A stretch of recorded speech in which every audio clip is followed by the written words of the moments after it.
বিশ্বকাপ জয়ী তারকা আর্জেন্টিনার গোলরক্ষক এমিলিয়ানো মার্টিনেজকে এবার এলো অনেক বড় দুঃসংবাদ।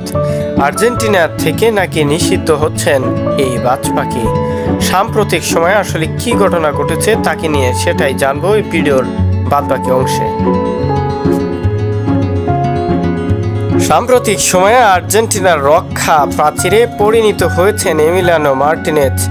গোলবারের নিচে প্রতিপক্ষের গোল ঠেকিয়ে আর্জেন্টিনাকে একের পর এক সাফল্য এনে দিয়েছেন মার্টিনেজ।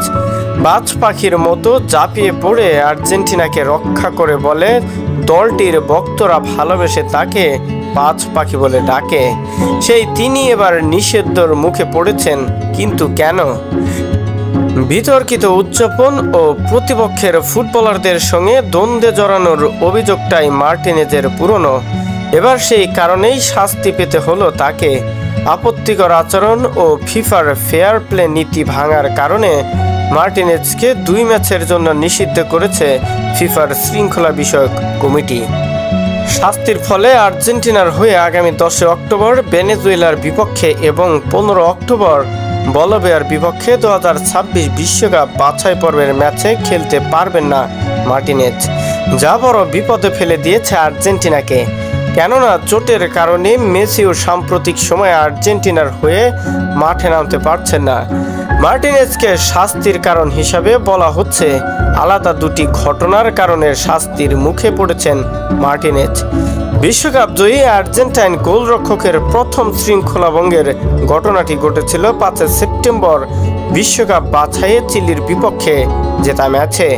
সেদিন কোপা আমেরিকার রেপ্লিকা ট্রফি নিয়ে অশালীনভাবে উদযাপন করার জন্যই এক প্রকার তিনি আইন শৃঙ্খলা ভঙ্গ করেছেন ফিফার।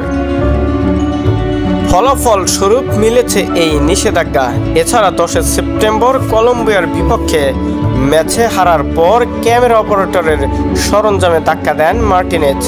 পরবর্তী সময়ে জনি জ্যাকসন নামের সেই অপারেটর কলম্বিয়ান সাংবাদিকের মাধ্যমে জানান তিনি মার্টিনেজের হাতে লাঞ্ছিত হয়েছেন এবং এই ঘটনায় তিনি খুবই ক্ষুব্ধ, যা আমলে নিয়েছে ফিফা। এদিকে মার্টিনেজের নিষেধাজ্ঞার ঘটনায় ভিন্ন মত প্রকাশ করেছেন আর্জেন্টিনার ফুটবল ফেডারেশন এএফএ। এক বিবৃতিতে এএফএ জানিয়েছে এটি উল্লেখ করা উচিত যে আর্জেন্টাইন ফুটবল অ্যাসোসিয়েশন ফিফার শৃঙ্খলা কমিটির একজন তিনি সদস্য।